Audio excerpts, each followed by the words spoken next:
Episode 53۔ آئندہ 3 روز تک میں نے شہر کے بدنام ترین علاقوں کی خاک چھانتا پھرا جو جرائم پیشہ افراد کے اڈے تھے۔ ظاہر ہے وہیں سے اس زنجیر کی کوئی کڑی مل سکتی تھی۔ ان میں ہوٹل پالن اور ڈنگ ڈونگ نائٹ کلب کو خاصی اہمیت حاصل تھی۔ یہ دونوں جگہ جرائم پیشہ افراد کا گڑھ تھی۔ میں مختلف میزوں پر بیٹھ کر اطراف کے لوگوں کی گفتگو سنتا رہا کہ شاید کسی کی زبان سے ڈیڈ اون کا لفظ ادا ہو اور میں اس شخص کو گھیر کر حقیقت معلوم کرنے کی کوشش کروں۔ اس کے علاوہ ڈیڈ اون کے بارے میں جاننے کے لیے میں نے دیگر طریقے بھی اختیار کیے، لیکن 3 دن کی محنت شاقہ کے باوجود کوئی کام کی بات معلوم نہ ہو سکی۔ جینی سے ملاقات کر کے میں نے مزید تفصیلات جاننا چاہی، لیکن اس کی فراہم کردہ معلومات اس سے زیادہ نتیجہ خیز ثابت نہ ہو سکی کہ لارڈ کو کئی بار پریشانی کے عالم میں ڈیڈ اون کا نام بڑبڑاتے ہوئے سنا گیا تھا اور اتنی ذرا سی بات سے کوئی کلو نہیں مل سکتا تھا۔ میں نے ان کے بیڈ روم، لائبریری، نشستگاہ اور عمارت کے دیگر حصوں کی تلاشی لی جو کسی نہ کسی طرح لارڈ کی ذات سے متعلق تھے۔ میرا خیال تھا کہ کوئی خط، کوئی فون نمبر یا کوئی ایسی تحریر میسر آ جائے جو ڈیڈ اون کی شخصیت پر روشنی ڈال سکے، مگر اس میں بھی ذرا برابر کامیابی حاصل نہ ہوئی۔ اگرچہ متعلقہ کمروں سے کئی افراد کے پتے اور فون نمبرز دستیاب ہوئے، مگر وہ سب قابل اعتماد افراد نکلے۔ جناب، میلکم نے کہا، جو میرے بارے میں اب پوری طرح آگاہ ہو چکا تھا۔ کبھی کبھی لارڈ ہنری کو ایسی ٹیلی فون کال موصول ہوتی تھی جسے سن کر ان کی پیشانی پر پسینے کے قطرے ابھر آتے تھے اور انتہائی مستقل مزاج ہونے کے باوجود وہ کسی قدر گھبرا جاتے تھے۔ گفتگو کی نوعیت بتا سکتے ہو تم؟ میں نے کبھی گفتگو سنی نہیں۔ آخر لارڈ ہنری کوئی جواب تو ضرور دیتے ہوں گے۔ تعجب کی بات یہ ہے کہ لارڈ نے کبھی کوئی جواب ہی نہیں دیا، صرف دوسری جانب کی گفتگو سنتے تھے۔ آواز کی کچھ نشاندہی کر سکتے ہو؟ بہت بھاری آواز تھی اور لہجے سے تحکم صاف عیاں ہوتا تھا۔ ظاہر ہے کہ یہ معلومات اس قابل نہیں تھی کہ ان کی مدد سے ڈیڈ اون تک پہنچا جا سکے۔ اس رات میں کافی دیر تک جاگتا رہا۔ ڈیڈ اون بلا شبہ آصف کی طرح میرے سر پہ سوار ہو گیا تھا۔ میں اس کے بارے میں جتنا سوچتا اتنا ہی الجھتا چلا جاتا۔ لارڈ ہنری کے قتل کا معاملہ اسکاٹ لینڈ یارڈ کے حوالے کر دیا گیا تھا اور لیفٹیننٹ بلیک اس کی تفتیش پر مامور کیا گیا تھا۔ وہ ایک ذہین اور زندہ دل پولیس آفیسر تھا۔ اس قتل کے سلسلے میں اس نے مجھ سے کئی ایک ملاقاتیں کی اور مختلف پہلوؤں کو سامنے لایا گیا، لیکن کسی نتیجے پر پہنچنے سے ہم دونوں ہی قاصر رہے۔ البتہ لیفٹیننٹ بلیک میرا دوست بن گیا اور ہم نے ایک دوسرے کے ساتھ تعاون کرنے کا وعدہ کر لیا۔ میں نے گھڑی پر نظر ڈالی تو رات کے 1:45 بج رہے تھے، لیکن غور و فکر کے باعث نیند کا دور دور تک پتہ نہ تھا۔ باہر کیف میں بستر پر دراز ہو گیا اور اسی لمحے فون کی گھنٹی بجی۔ میں نے ریسیور اٹھایا تو میلکم کی گھبرائی بھی آواز سنائی دی۔ مسٹر سکندر، جلد آ جائیے، معاملہ بہت سیریس ہے۔ کیا بات ہے؟ مس جینی تو ٹھیک ہے؟ مس جینی کو اغوا کر لیا گیا ہے، اس نے کانپتی ہوئی آواز میں بتایا۔ اغوا؟ کب؟ ابھی کچھ دیر پہلے۔ یہاں ایک لاش بھی موجود ہے۔ لاش؟ کس کی لاش؟ لاش مس جینی کی خوابگاہ میں پڑی ہوئی ہے۔ آپ جلد آئیے، میں تمام تفصیلات سے آپ کو آگاہ کر دوں گا۔ فون پر اتنی طویل گفتگو نہیں ہو سکتی۔ تم نے پولیس کو مطلع کیا؟ نہیں۔ ٹھیک ہے، میرے آنے تک کسی قسم کی کارروائی مت کرنا، میں فوراً پہنچ رہا ہوں۔ میں نے ہوٹل کی جانب سے کرائے پر ملی ہوئی کار نکالی اور پوری اسپیڈ سے لارڈ کی رہائش گاہ کی جانب روانہ ہو گیا۔ میلکم بے چینی سے برآمدے میں ٹہل رہا تھا۔ مجھے دیکھتے ہی وہ آگے بڑھا اور کہنے لگا، میں نے اپنے کمرے میں فائر کی آواز سنی تھی۔ مجھے یہ اندازہ بھی ہو گیا تھا کہ فائر مس جینی کے کمرے میں یا اس کے قریب کہیں ہوا ہے۔ میں کمرے سے نکل کر اس طرف بھاگا تو 2 آدمی جن کے چہروں پر سیاہ نقاب تھے مس جینی کو اٹھا کر لے جا رہے تھے۔ ان میں سے ایک کا ہاتھ سختی سے مس جینی کے منہ پر رکھا تھا تاکہ وہ چیخ چلا نہ سکے۔ مجھے دیکھ کر انہوں نے ریوالور نکالی اور خاموش رہنے کی ہدایت کرتے ہوئے عقبی کھڑکی سے فرار ہو گئے۔ لاش کس کی ہے؟ کچھ کہا نہیں جا سکتا۔ لاش میں نے کھڑکی سے دیکھی تھی، اسی کے قریب ایک منی ریوالور بھی موجود ہے۔ میرے خیال میں کہ ہاں کہو۔ میرے خیال میں وہ ریوالور مس جینی کا ہے۔ وہ اپنے پاس ریوالور رکھتی تھی؟ جی ہاں، ریوالور ہمیشہ ان کے پرس میں موجود رہتا تھا۔ میں میلکم کو ساتھ لے کر جینی کے کمرے میں داخل ہوا۔ بیڈ روم میں خاصی ابتری نظر آ رہی تھی، جیسے کشمکش اور مزاحمت کا سلسلہ کافی دیر تک جاری رہا۔ لاش کمرے کے وسط میں پڑی تھی۔ گولی مقتول کے سینے پر عین دل کے مقام پہ لگی تھی اور خون لاش کے ارد گرد اسی طرح فرش پر پڑا تھا جیسے کوئی گائے ذبح کی گئی ہو۔ دراصل مرنے والا خوب صحت مند تھا۔ اس کے چہرے پر سیاہ نقاب کے سبب میں اس کی شکل نہیں دیکھ سکا تھا، تاہم یہ بات یقینی تھی کہ وہ اغوا کنندگان میں سے ایک ہے۔ میلکم پہلے اس بات کی نشاندہی کر چکا تھا کہ جو لوگ مس جینی کو اٹھا کر لے گئے تھے ان کے چہروں پر سیاہ نقاب پڑے تھے۔ میں نے اس کا نقاب الٹ دیا۔ وہ واقعی نوجوان آدمی تھا اور اچھی صورت کا مالک رہا ہوگا، لیکن اس وقت اس کے چہرے پر موت کی اذیت کے آثار تھے اور آنکھیں بھیانک انداز میں کھلی ہوئی تھیں۔ میلکم خوفزدہ ہو کر پیچھے ہٹ گیا۔ میں نے جلدی سے مقتول کی جیبوں کی تلاشی لی، جس کے نتیجے میں ایک پرس کے سوا اور کوئی چیز برآمد نہ ہو سکی، اور پرس سے بھی چند کرنسی نوٹوں ڈاک کا ایک سادہ سا لفافہ اور موٹر گیراج کی ایک رسید کے کچھ اور نہ نکلا جہاں اس نے اپنی کار مرمت کے لیے دی ہوئی تھی۔ موٹر گیراج کی رسید کے مطابق اس کا نام ولسن تھا۔ رسید پر اس کا پتہ بھی لکھا تھا، 108 براؤننگ اسٹریٹ۔ گیراج کی رسیدیں میں نے اپنی جیب میں رکھ لیں اور پرس دوبارہ مقتول کی جیب میں ڈال دیا۔ میں اپنی اس کارروائی پر غیر مطمئن تھا، چنانچہ ایک مرتبہ پھر ولسن کی جیبوں کی تلاشی لی کہ شاید کوئی جیب رہ گئی ہو یا کسی میں اندر تک ہاتھ نہ پہنچا ہو۔ میرا خیال غلط ثابت ہوا۔ ولسن کی کسی جیب میں کوئی چیز نہیں تھی، البتہ ایک بٹن ضرور برآمد ہوا جو کسی مصرف کا نہیں تھا۔ اس طرف سے فارغ ہو کر میں نے متلاشی نظروں سے ادھر ادھر کا جائزہ لیا اور جلدی میرے مطلب کی چیز نظر آ گئی۔ مس جینی کا آٹومیٹک کیمرہ مینٹل پیس پر رکھا تھا۔ میں نے لپک کر اسے اٹھا لیا اور مختلف زاویوں سے لاش کی کئی تصاویر اتار لی۔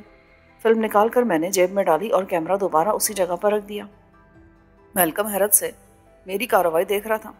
میں اس کے قریب گیا اور اس کے شانے پر ہاتھ رکھ کر بولا، مسٹر میلکم، اس وقت میں جو کچھ کر رہا ہوں یہ راز صرف میرے اور تمہارے درمیان رہنا چاہیے۔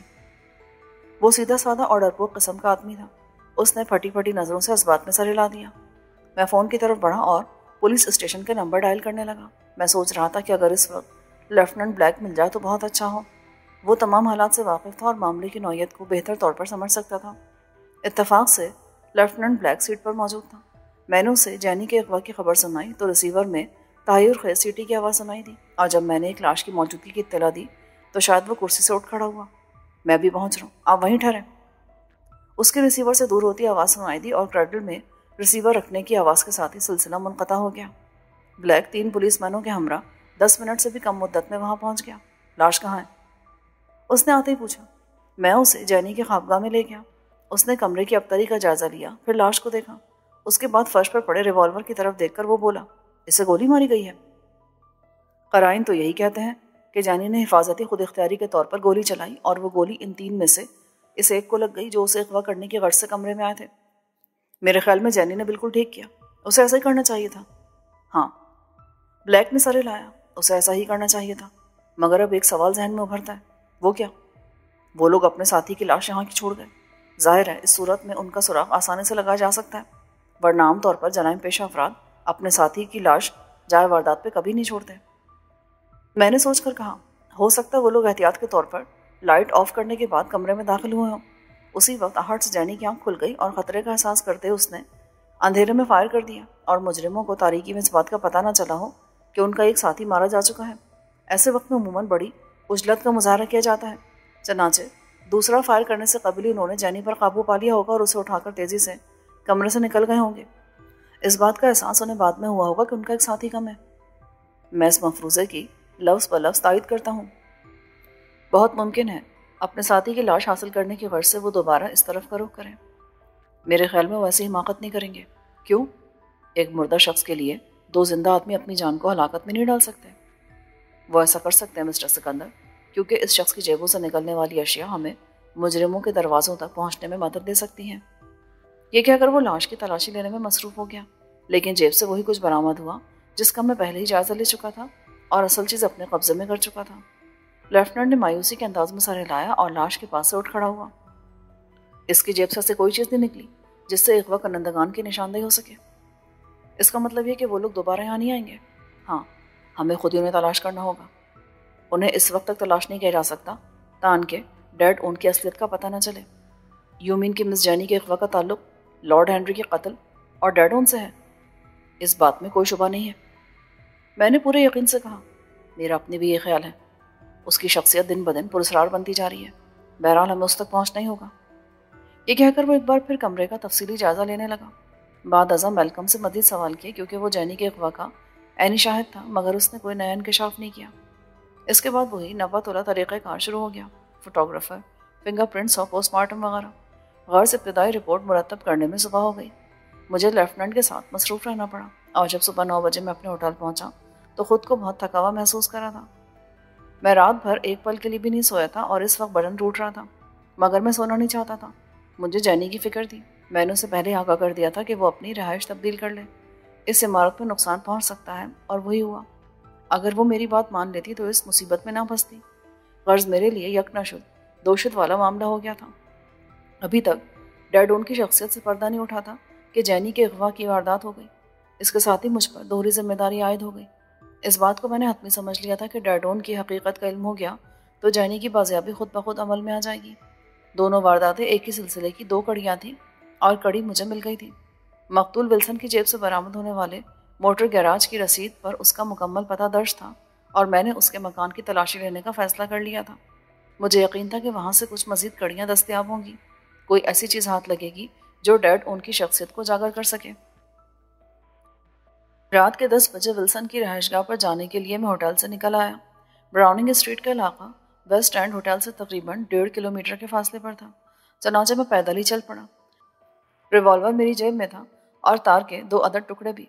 میں نے سوچ لیا تھا کہ اگر دروازہ باہر سے لاک ہوا تو تار سے کھول لوں گا اور اگر گھر میں کوئی موجود ہوا تو دستک دے کر اندر داخل ہونے کی کوشش کروں گا۔ دروازہ لاک نہیں تھا اور یہ اس امر کی واضح علامت تھی کہ اندر کوئی موجود ہے۔ دروازے پر بیل کا بٹن لگا تھا، میں نے اسے دبایا تو ذرا دیر بعد ہی دروازہ کھل گیا۔ وہ ایک نوجوان لڑکی تھی جو کہ خاصی حسین تھی۔ کس سے ملنا چاہتے ہو؟ اس نے خشک لہجے میں کہا۔ تم سے؟ کیا مطلب؟ مطلب سمجھانے کے لیے میں اس کی اجازت کے بغیر اندر داخل ہو گیا۔ یہ کیا بدتمیزی ہے؟ تم ایشیائی معلوم ہوتے ہو؟ تمہیں صرف ایشیائیوں سے ہی بدتمیزی کی توقع ہے؟ دیکھو میرے پاس فالتو ٹائم نہیں ہے، اپنی آمد کا مقصد بیان کرو۔ یہ ولسن کا گھر ہے؟ ہاں، تمہارا اس سے کیا تعلق ہے؟ یہی بات میں تم سے پوچھنا چاہتا ہوں کہ ولسن سے تمہارا کیا رشتہ ہے؟ یہ بات تم کیوں پوچھ رہے ہو؟ کسی کے ذاتی معاملے میں دخل دینے کی تمہیں کیا ضرورت پیش آ گئی؟ ولسن کے بارے میں ایک اہم اطلاع دینے کے لیے آیا ہوں اور یہ اطلاع اسے دوں گا جسے اہل سمجھوں گا۔ جس شخص کا ولسن سے کوئی بنیادی رشتہ ہوگا۔ میں ولسن کی دوست ہوں، یہیں اس کے ساتھ رہتی ہوں، ہم عنقریب شادی کرنے والے ہیں۔ ولسن سے اب تم کبھی نہیں مل سکو گی۔ کیوں؟ کہاں گیا وہ مر گیا ہے۔ کیا؟ کیسے مر گیا؟ گولی کھا کر۔ ذلیل انسان! وہ میرے سینے پہ 2 ہتھوڑ مارنے لگی۔ تم نے ولسن کو قتل کر دیا؟ کیا بگاڑا تھا اس نے تمہارا؟ ولسن کو میں نے قتل نہیں کیا، اس نے ایک لڑکی کو اغوا کرنے کی کوشش کی تھی۔ کیا بک رہے ہو تم؟ ولسن کے بارے میں یہ سوچا بھی نہیں جا سکتا کہ وہ کسی لڑکی کو اغوا کرنے کا خیال بھی دل میں لائے گا۔ وہ تو مکھی مارتے ہوئے بھی ڈرتا تھا۔ اس سے بڑا بزدل اور ڈرپوک روئے زمین پر شاید کوئی پیدا نہیں ہوا ہوگا۔ وہ کسی لڑکی کو اغوا کرنے کی جرات کیسے کر سکتا تھا؟ ایسا ہوا ہے، ایسا ہو چکا ہے خاتون۔ میری تو کچھ سمجھ میں نہیں آ رہا۔ ویسے میرا نام میری ہے۔ گڈ، بائی دا وے آپ کو مس کہوں یا میڈم؟ تم مجھے صرف میری کہہ سکتے ہو۔ اس نے خشک لہجے میں کہا۔ دیکھو میری، تمہیں میری باتوں کو یقین کر لینا چاہیے۔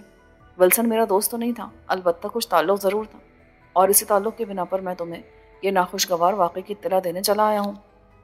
مگر میں کیسے یقین کر لوں مسٹر؟ میرا نام سکندر ہے۔ مسٹر سکندر؟ وہ گلوگیر آواز میں کہنے لگی۔ ولسن انتہائی کم گو، بے ضرر اور ایک امن پسند شہری تھا۔ اسے اپنے پیشے کے علاوہ کسی چیز سے دلچسپی نہیں تھی، نہ وہ مجرمانہ ذہنیت کا مالک تھا۔ ولسن سے واقفیت کے بنا پر شاید تمہیں یہ بات معلوم ہو کہ وہ مرکنٹائل بینک میں چیف کیشیئر کے عہدے پر فائز تھا۔ اس نے اپنے ساتھیوں اور اعلیٰ افسران کو کبھی شکایت کا موقع نہیں دیا۔ کسی قسم کی کوشش کے بغیر میری کی زبان ولسن کے بارے میں بہت سی نجی باتیں بتانے لگی، لیکن اسی پر اکتفا نہیں کیا جا سکتا تھا۔ ابھی مجھے بہت کچھ معلوم کرنا تھا۔ چنانچہ غم گساری کے انداز میں کہا، میں ولسن کے بارے میں اتنا کچھ جانتا ہوں کہ اس کی نیک نیتی اور راست بازی میں کوئی کلام نہیں، لیکن کچھ عرصے سے اس میں ایک نمایاں تبدیلی محسوس کر رہا تھا۔ اکثر اوقات وہ کھویا کھویا سا اور الجھا سا نظر آتا تھا۔ تم نے بھی اس کے اندر کوئی ایسی تبدیلی محسوس کی تھی؟ ہاں، یہ بات تم نے ٹھیک کہی، میں بھی کچھ دنوں سے اس میں ایک عجیب سا تغیر محسوس کر رہی تھی۔ وہ اکثر اوقات تصورات میں ڈوبا رہتا تھا اور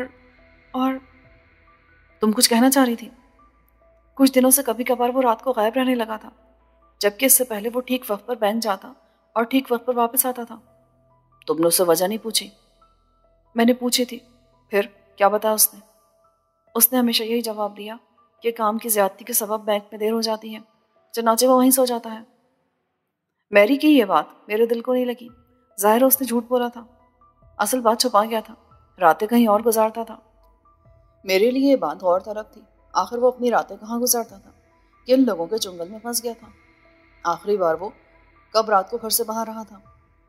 میں نے میری سے پوچھا۔ 3 روز پہلے ولسن گھر نہیں آیا تھا، شاید سنیچر کی رات کو۔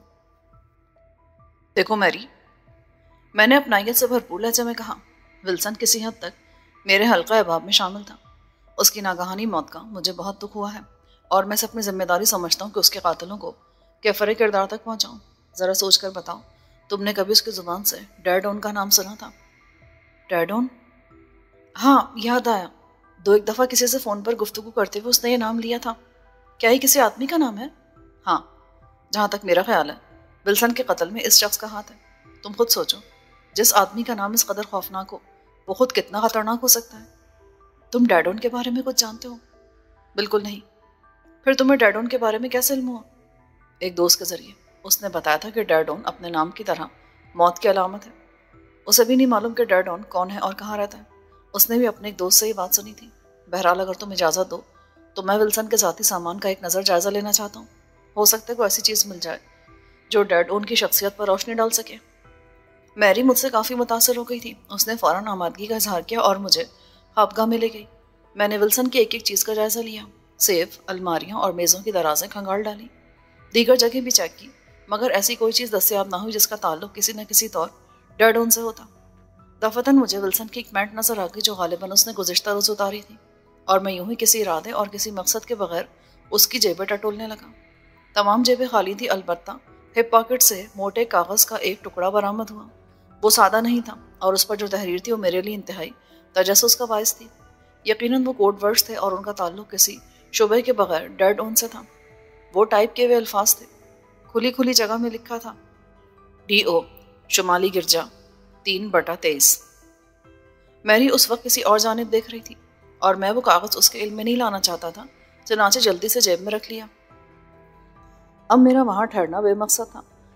میں نے میری کو ہر قسم کے تعاون کا یقین دلایا اور اگلے روز ملنے کا وعدہ کر کے وہاں سے رخصت ہو گیا۔ میں ہوٹل پہنچا تو رات کا 1 بج رہا تھا۔ اگرچہ میں تھکن محسوس کر رہا تھا لیکن حالات کا تقاضا یہ تھا کہ کوڈ ورڈز کو سمجھنے کی کوشش کروں۔ مجھے خفیہ الفاظ کو سمجھنے کی تھوڑی بہت مہارت حاصل تھی اور کسی حد تک میں مطلب اخذ کر سکتا تھا، جبکہ پرچے پر جو عبارت لکھی تھی اس میں کچھ زیادہ پیچیدگی تھی بھی نہیں۔ انگریزی کے پہلے 2 حرف D اور O یعنی ڈیڈ اون کی شخصیت کو ظاہر کرتے تھے، جبکہ شمالی گرجا ایک عام سی بات تھی۔ لندن کے شمال میں ایسی کوئی گرجا ہو سکتی تھی جس کا اشارہ پرچے میں کیا گیا تھا۔ سمجھ میں نہ آنے والی چیز 3/23 کے ناقابل فہم اعداد تھے جنہیں میں سمجھنے سے قاصر تھا اور جن کے بارے میں کوئی حتمی فیصلہ نہیں کر سکتا تھا۔ میں نے سوچا اگر 3/23 کو تاریخ مان لیا جائے تو 23واں مہینہ کیلنڈر میں کبھی نہیں آتا۔ البتہ یہ مفروضہ بڑی حد تک قرین قیاس تھا کہ ان اعداد کا مطلب 3:23 ہو سکتا ہے، مگر سوال یہ تھا کہ دن کے یا رات کے، جبکہ کسی کو پیغام بھیجنے کی صورت میں ایسی مبہم بات نہیں بتائی جا سکتی ہے۔ اس لیے 3:23 کو میں نے خارج از بحث قرار دیا اور دیگر پہلوؤں پر غور کرنے لگا۔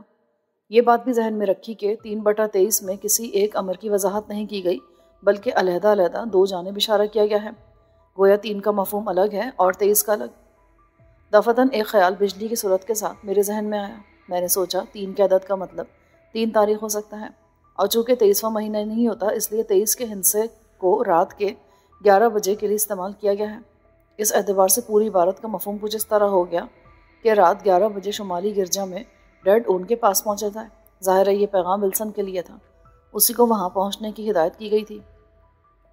میں نے اس مفہوم پر جتنا غور کیا یقین ہوتا چلا گیا اور اس امر میں کوئی شبہ نہ رہا کہ ڈیڈ اون نے 3 تاریخ کو رات 11 بجے شمالی گرجے میں ولسن کو طلب کیا ہے۔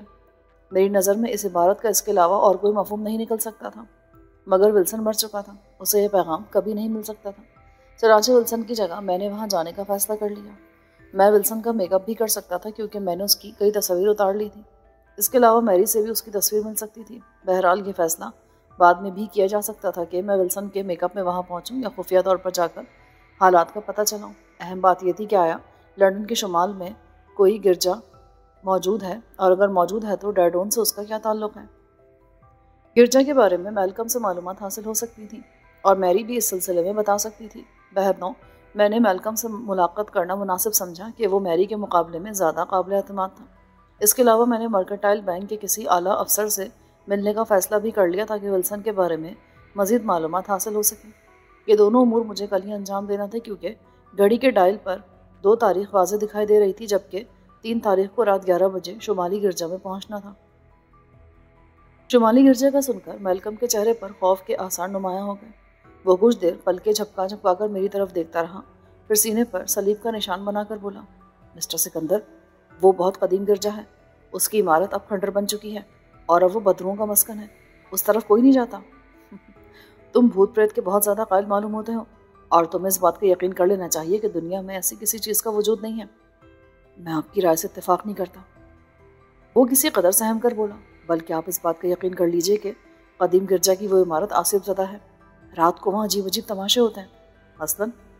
مثلاً یہ کہ رات کی تاریکی میں گرجا کے کھنڈر میں رنگ برنگی روشنیوں کے سائے لہراتے دکھائی دیتے ہیں اور انسانی حیولے فضا میں تیرتے دکھائی دیتے ہیں۔ اگر آپ وہاں جانے کا ارادہ رکھتے ہیں تو یہ ارادہ ترک کر دیجئے۔ گرجا کی عمارت مکمل طور پر کھنڈر بن چکی ہے؟ مکمل طور پر تو نہیں، تاہم اس اعتبار سے اسے کھنڈر کہا جا سکتا ہے کہ اب وہ گرجا متروک ہو چکا ہے۔ ویرانی اور پرہول سناٹے اب وہاں ڈیرا جمائے ہوئے ہیں۔ وہ جگہ یہاں سے کتنی دور ہے؟ شہر سے 2 کلومیٹر کا فاصلہ ضرور ہوگا۔ گرجے کے اطراف میں کوئی دوسری عمارت بھی ہے؟ ایک نہیں، کئی ہیں۔ سب سے پہلے ایک ڈیری فارم ہے جو کافی وسیع رقبے میں پھیلا ہوا ہے۔ ڈیری فارم سے ملک جانوروں کا ایک ہاسپٹل ہے۔ ان دونوں کے عقب میں چرچ کی قدیم عمارت ہے۔ اس کا بڑا دروازہ بھی مخالف سمت میں باغ کی جانب ہے، جس کا پھاٹک انتہائی شکستہ ہے۔ گرجا کی 4 دیواری بھی جگہ جگہ سے ٹوٹی ہوئی ہے۔ غرض ہر طرف سناٹے کا راج ہے۔ اس طرف جانے کی جرات کوئی نہیں کرتا اور نہ ہی ضرورت محسوس کرتا ہے۔ مسٹر میلکم، تم نے تو اس علاقے کا بڑا خوفناک منظر کھینچا ہے۔ یہ کہہ کر میں اٹھ کھڑا ہوا۔ اب میرا رخ مرکنٹائل بینک کے ہیڈ آفس کی طرف تھا۔ ولسن کے دفتر سے میں اس کے بارے میں مزید معلومات حاصل کرنا چاہتا تھا۔ میری نے اس کی عادات و خصائل کے بارے میں جو بیان دیا تھا وہ انتہائی حیران کن تھا کہ وہ ایک ڈرپوک، بزدل اور امن پسند شہری ہے، جبکہ وہ اغوا کی واردات میں مارا گیا تھا اور ڈیڈون سے اس کا تعلق ثابت ہو گیا تھا۔ مرکنٹائل بینک کا وائس پریزیڈنٹ بڑے اتفاق سے ملا۔ اس نے بتایا کہ ولسن ایک محنتی، ایماندار اور مثالی شخص تھا۔ مجھے یاد نہیں پڑتا کہ کوئی برائی اس کے قریب رہی ہو۔ وہ ان لوگوں میں سے تھا جو کبھی کسی کو شکایت کا موقع نہیں دیتے۔ آپ کو معلوم ہے کہ وہ ایک لڑکی کو اغوا کرتے ہوئے قتل ہوا ہے؟ میں اس بارے میں یقین نہیں کر سکتا۔ درمیان میں کوئی مس انڈرسٹینڈنگ ہے، کوئی غلط فہمی ہوئی ہے۔ اس نے ہاتھ اٹھا کر کہا۔ ولسن کے بارے میں معلومات فراہم کرنے پر میں نے وائس پریزیڈنٹ کا شکریہ ادا کیا اور بینک کی عمارت سے باہر آ گیا۔ اب مجھے سوچنے کے لیے کافی مواد مل گیا تھا۔ سب سے عجیب اور اہم بات یہ تھی کہ ڈیڈون کا جن لوگوں سے تعلق ظاہر ہوا تھا وہ نیک چلن، ایماندار اور اعلیٰ صفات کے مالک اور بااثر لوگ تھے۔ اب تک ایسے 2 افراد کا پتہ چلا تھا، اور مزید حیرت کی بات یہ تھی کہ دونوں قتل کیے جا چکے تھے۔ یہ الگ بات ہے کہ ولسن مس جینی کی گولی کا نشانہ بنا اور لارڈ ہنری کے قتل میں ڈیڈون براہ راست ملوث معلوم ہوتا تھا۔ غرض حالات و واقعات انتہائی پیچیدہ اور ناقابل فہم تھے، اور ان کو سمجھنے کے لیے ضروری تھا کہ آج رات شمالی گرجا کی طرف جاؤں اور خود کو پوشیدہ رکھ کر وہاں کے حالات کا جائزہ لوں۔ لیکن اس سے پہلے میں دن کی روشنی میں اس جگہ کو دیکھنا چاہتا تھا تاکہ رات کو کسی دشواری کا سامنا نہ ہو، اور اگر غیر معمولی واقعات پیش آئیں تو میں ان سے نمٹ سکوں۔ یہ سوچ کر میں نے کار کا رخ شمالی لارڈن کی طرف موڑ دیا۔ میلکم کے الفاظ ابھی تک میرے ذہن میں گردش کر رہے تھے۔ اس نے چرچ کا بڑا خوفناک نقشہ کھینچا تھا، اسے بدروحوں کا مسکن بتایا تھا۔ میں یہ بات تسلیم کرنے کے لیے بالکل آمادہ نہیں تھا، بلکہ میری نظر میں وہ گرجا جرائم پیشہ افراد کا اڈا بن چکا تھا اور اسے ناپسندیدہ سرگرمیوں کے لیے استعمال کیا جا رہا تھا۔ ڈیری فارم سے تقریباً 1 فرلانگ دور درختوں کے ایک جھنڈ میں نے اپنی کار روکی۔ اس وقت دوپہر کے 2 بج رہے تھے۔ ہر طرف سناٹا طاری تھا۔ اگر کوئی آواز تھی تو وہ گائے بھینسوں کے ٹکرانے کی تھی جو دوپہر کے سکوت میں بڑی عجیب لگ رہی تھی۔ میں ڈیری فارم کی 4 دیواری کے ساتھ ساتھ آگے بڑھنے لگا۔ بلا شبہ ڈیری فارم کئی میل کے رقبے پر پھیلا ہوا تھا۔ اس کے بعد جانوروں کے اسپتال کی عمارت تھی۔ غالباً وہ فارم کا ہی شعبہ تھا کیونکہ اس سے متصل تھا۔ وہاں کا حال بھی ڈیری فارم سے مختلف نہیں تھا۔ 4 دیواری کافی بلند تھی، اس لیے باہر سے اندر کا منظر نہیں دیکھا جا سکتا تھا۔ نہ کوئی شخص باہر نکلتا ہوا یا اندر داخل ہوتا ہوا دکھائی دیا تھا۔ اسپتال کی حدود سے نکل کر میں آگے بڑھا۔ نصف فرلانگ کے فاصلے پر گرجا کی قدیم، طویل و عریض اور پرشکوہ عمارت نظر آئی۔ اس وقت میلکم کی بات میں بڑی صداقت نظر آئی۔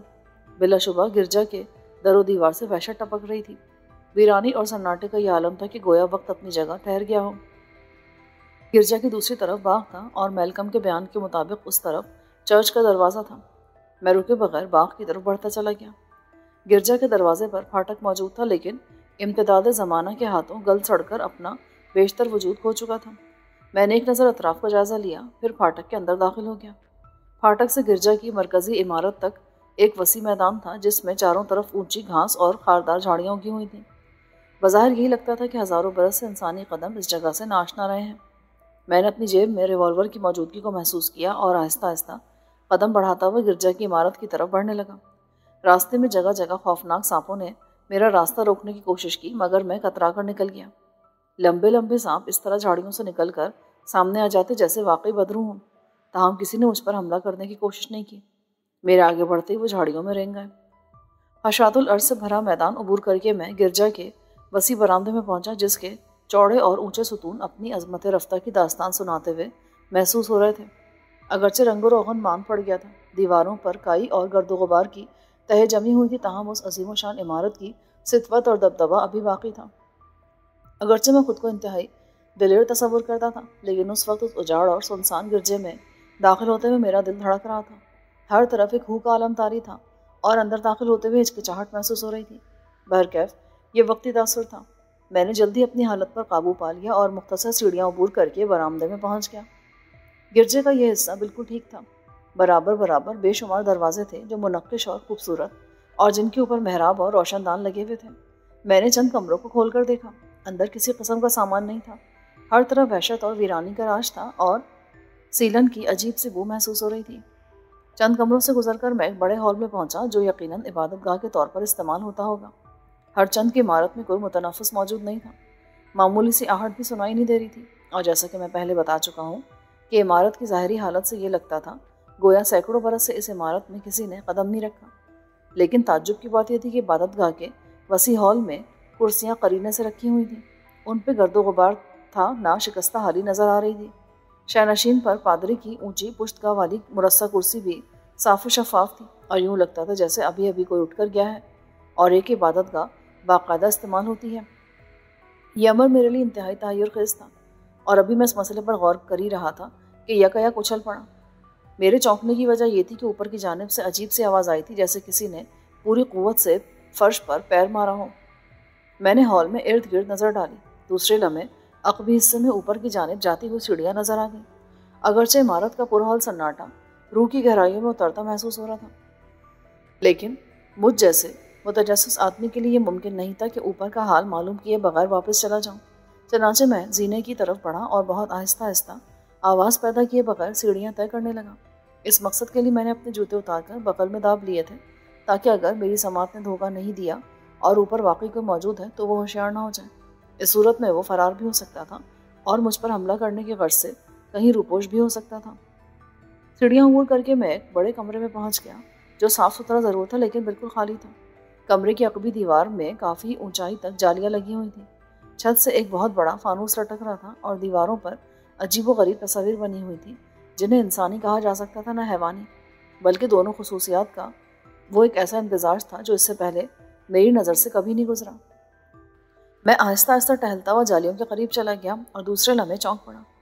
پھٹی پھٹی نظروں سے میں اس طرف دیکھنے لگا جہاں جالیوں کے عقب میں ایک عجیب و غریب شبیہ موجود تھی، انسان اور حیوان کے درمیان ایسی ہی شبیہ جیسی کہ میں دیواروں پر بنی دیکھ چکا تھا اور اب بھی دیکھ رہا تھا، بلکہ بعض اوقات تو یوں محسوس ہوتا تھا جیسے دیواروں پر بنی ہوئے اشکال متحرک ہو گئی ہوں اور انہی میں سے ایک تصویر زندہ ہو کر جالیوں کے پیچھے چلی گئی ہو۔ اسے عجیب الخلقتی کہا جا سکتا تھا یا بدرو قرار دیا جا سکتا تھا، جیسا کہ گرجا کی عمارت کے بارے میں اس قسم کی افواہیں عام تھیں۔ اگرچہ وہ اپنی دونوں ٹانگوں پر کھڑا تھا، بالکل کسی انسان کی طرح، مگر اس کا چہرہ بکرے سے مشابہ تھا۔ وہ اس طرح جھکا ہوا اور سمٹا ہوا کھڑا تھا کہ اس کا پورا وجود نمایاں طور پر نظر نہیں آ رہا تھا۔ اس کا ایک ہاتھ جو برف کی طرح بالکل سفید تھا جالیوں پر ٹکا ہوا تھا۔ گو وہ ہلکی ہلکی حرکت مسلسل کر رہا تھا، لیکن کچھ معلوم نہیں ہو رہا تھا کہ وہ کیا کر رہا ہے، کس کام میں مصروف ہے۔ وہ میری طرف دیکھ بھی نہیں رہا تھا، جیسے قوت بینائی سے محروم ہے اور میری موجودگی کا اسے مطلق احساس نہ ہو۔ میں اس کے بہت ہی قریب تھا، کیونکہ جب میں جالیوں کے پاس پہنچا تو وہ اچانک ہی نظر آ گیا تھا۔ اب میرے اور اس کے درمیان چند فٹ سے زیادہ کا فاصلہ نہیں تھا، لیکن وہ میری جانب قطعاً متوجہ نہیں تھا۔ سمٹا ہوا سا اور نیچے کی جانب جھکا ہوا نہ جانے کیا کر رہا تھا۔ میں نے اس کی شکل کو بکرے سے تشبیہ دی ہے، لیکن یہ محض میرا اندازہ تھا۔ جالیوں کے عقب میں چونکہ کسی قدر تاریکی تھی، اس لیے صاف طور پر میں اس کو نہیں دیکھ سکتا تھا، تاہم یہ ضرور تھا کہ اس کا چہرہ لمبوترا اور گندھے ہوئے آٹے کی طرح نرم معلوم ہوتا تھا۔ اس نے ابھی تک کسی قسم کی آواز نہیں نکالی تھی، یہاں تک کہ اس کی سانس لینے کی آواز بھی محسوس نہیں ہو رہی تھی، جبکہ میرا تنفس کمرے میں گونج رہا تھا۔ میں نہیں کہہ سکتا کہ وہ میرا وہم تھا یا حقیقت۔ بہرکیف یکلخت مجھے یوں لگا جیسے اس نے سر اٹھا کر میری طرف دیکھا ہو۔ مجھے ایسا لگا گویا اس کی آنکھوں میں دو چھوٹے چھوٹے سوراخ ہوں، جو کبھی تاریک نظر آتے تھے اور کبھی روشن دکھائی دیتے تھے۔ اس کے گھورنے کا انداز بڑا خوفناک تھا، اس کی جلتی بجھتی آنکھوں میں ایسی درندگی اور صفاقی تھی جو سینکڑوں خون کرنے والے ایک بے رحم اور شفاق قاتل کی آنکھوں میں پائی جاتی ہے۔ میں ایک انسان ہوں اور دوسرے لوگوں کی طرح خوف کا جذبہ میرے اندر بھی بدرجہ اتم موجود ہے۔ میں کہہ نہیں سکتا کہ اس عجیب الخلقت شے کو دیکھ کر خوفزدہ ہو گیا تھا یا کیا بات تھی۔ بہرحال میں جالیوں سے چند قدم پیچھے ہٹ گیا اور دونوں ہاتھوں سے آنکھیں مل کر دوبارہ اس طرف دیکھا، لیکن اب وہاں کچھ نظر نہیں آ رہا تھا۔ میں جالیوں کے قریب گیا اور آنکھیں پھاڑ پھاڑ کر دیکھنے کی کوشش کی، مگر اب وہاں کچھ بھی نہ تھا۔ میں سوچنے لگا کہ یہ میرا وہم اور نظر کا فطور تھا، یا میلکم کے مطابق حقیقتاً یہ عمارت بدروحوں کا مسکن ہے، کیونکہ جو چیز جالیوں کے پیچھے نظر آئی تھی اسے بدروح کے سوا اور کیا کہا جا سکتا تھا۔ اس ویران گرجا میں بلا شبہ خوف و دہشت کا راج تھا۔ میرے خیال میں دلیر سے دلیر آدمی بھی اس جگہ متاثر ہوئے بغیر نہیں رہ سکتا تھا۔ جہاں تک میرا تعلق ہے تو میں اتنا خوفزدہ نہیں تھا جتنا کہ متجسس تھا۔ کوئی اور ہوتا تو راہ فرار اختیار کر چکا ہوتا، لیکن میرے دل میں اسے ایک مرتبہ پھر دیکھنے کی خواہش میں چل رہی تھی۔ زینت طے کر کے میں دوبارہ عبادت گاہ والے ہال میں پہنچا۔ وہاں کسی قسم کی تبدیلی رونا نہیں ہوئی تھی، وہی کیفیت اور وہی عالم تھا جیسا میں چھوڑ کر اوپر گیا تھا، اور وہاں عجیب و غریب واقعات سے سابقہ پڑا تھا۔ میں نے محتاط اور متلاشی نظروں سے عبادت گاہ میں ادھر ادھر دیکھا، لیکن مجھے وہاں کوئی نظر نہ آیا۔ آپ چاہیں تو اسے میری بزدلی پر معمول کریں۔ بہرحال میں نے ریوالور نکال لیا تھا اور پورے ہال میں اس عجیب الخلقت شخص کو ڈھونڈتا پھر رہا تھا، لیکن مجھے اپنے مقصد میں کامیابی نہیں ہوئی۔ تھک ہار کر میں شینشین پر رکھی ہوئی پادری کی اونچی پشت گاہ والی کرسی پر بیٹھ گیا۔ اس افریت سے قطع نظر یہ بات بھی میرے لیے انتہائی حیرت کا باعث تھی کہ 1000 برس قدیم اور متروک گرجے میں یہ اہتمام کس لیے اور کیوں ہے۔ ہال کی نفاست اور ترتیب و تزئین سے یہ بات یقینی ہو گئی تھی کہ یہاں باقاعدہ طور پر سروس ہوتی ہے یا کسی اور مقصد کے لیے اس ہال کو استعمال کیا جاتا ہے۔ میں کافی دیر تک کھنڈر میں گھومتا رہا اور اس امید پر کہ شاید وہ افریت دوبارہ کہیں نظر آئے یا کوئی اور ایسا واقعہ پیش آئے جس سے حالات پر روشنی پڑ سکے، مگر ہر طرف ہو کا عالم تھا۔ ان حالات میں آہستہ آہستہ یہ خیال بھی پختہ ہوتا جا رہا تھا کہ عبادت گاہ کے اوپر والے کمرے میں مجھے جو کچھ نظر آیا تھا وہ فریب نظر کے سوا کچھ نہ تھا۔ گرجا کے کھنڈر سے ملک وسیع قبرستان تھا جہاں دور تک شکستہ قبریں پھیلی ہوئی تھیں۔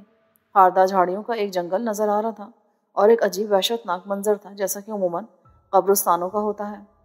اس پرہیبت گرجا سے نکل کر میں اپنی کار تک پہنچا تو 5 بج رہے تھے۔ ڈرائیونگ کرتے ہوئے میرا ذہن مختلف خیالات کے امواج کا بنا تھا۔ رات 11 بجے مجھے ایک بار پھر یہاں پہنچنا تھا اور یہ دیکھنا تھا کہ کیا ظہور میں آتا ہے، ڈیڈون کا اس گرجا سے کیا تعلق ہے۔ میں نے یہ اندازہ بھی کر لیا تھا کہ اگر مقتول ولسن کی جیب سے نکلنے والے کوڈ ورڈز کو سمجھنے میں مجھ سے غلطی نہیں ہوئی تھی تو ڈیڈون عبادت گاہ والے وسیع ہال میں اپنا دربار سجاتا ہوگا اور شینشین پر رکھی ہوئی اونچی پشت گاہ والی مرصع کرسی پر وراجمان ہوتا ہوگا اور اس کی تنظیم کے لوگ ہال میں ترتیب سے بچھی ہوئی کرسیوں پر بیٹھتے ہوں گے۔ تاہم یہ سوال بار بار ذہن میں کلبلا رہا تھا کہ ڈیڈون کی تنظیم کے اغراض و مقاصد کیا ہیں اور یہ کہ وہ کس نوع کی سرگرمیوں میں ملوث ہیں۔ ہوٹل پہنچ کر میں نے غسل کیا، چونکہ لنچ نہیں کیا تھا اس لیے بھوک بھی زوروں کی لگ رہی تھی اور اس وقت کھانا کھانے سے طبیعت بھاری اور سست ہو سکتی تھی، جبکہ رات کو مجھے ایک مہم پر بھی روانہ ہونا تھا۔ چنانچہ چائے اور چند سینڈوچز پر اکتفا کیا۔ رات کے لیے مجھے کو خاص تیاری نہیں کرنی تھی، صرف یہ فیصلہ کرنا تھا کہ میک اپ کرنا مناسب رہے گا یا اصل حالت میں وہاں پہنچوں۔ تاہم میری جیب میں ایسی کئی اشیاء ہمیشہ رہتی تھیں جن کی مدد سے فوری طور پر اپنی حیت میں تبدیلی پیدا کر سکتا تھا۔ میں نے رات 8 بجے ہوٹل سے نکلنے کا فیصلہ کیا تھا۔ چونکہ دن بھر ویران گرجا کی خاک چھانتے ہوئے تھک گیا تھا، اس لیے تازہ دم ہونے کی خاطر آرام ضروری تھا۔ چنانچہ میں بستر پر آنکھیں بند کر کے لیٹ گیا۔